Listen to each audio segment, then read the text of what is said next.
Bonifacio 1962.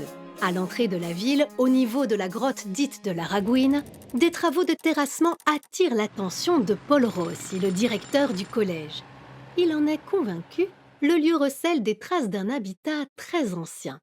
10 ans plus tard, son intuition est confirmée par la découverte des archéologues François de Lanfranchi et Michel Claude Weiss, un squelette humain recouvert d'une poudre minérale d'ocre brun.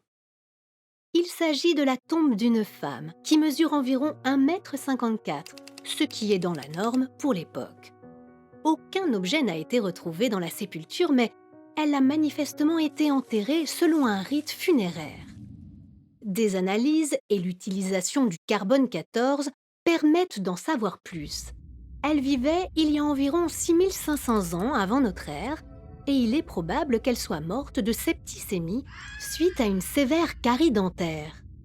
Elle se nourrissait de poissons, de petits mammifères, de baies et de fruits, mais surtout, on découvre qu'elle souffrait de lourds handicaps.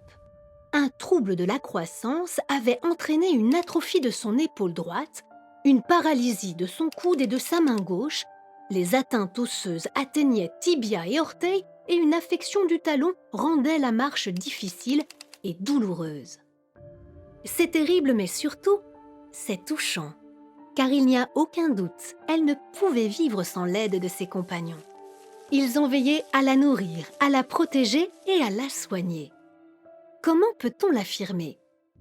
Selon l'Institut national des études démographiques, l'espérance de vie en France a atteint 30 ans à la fin du XVIIe siècle. Or, cette jeune femme avait entre 30 et 35 ans au moment de son décès. Preuve en est que la solidarité fait depuis longtemps partie de l'ADN de l'île.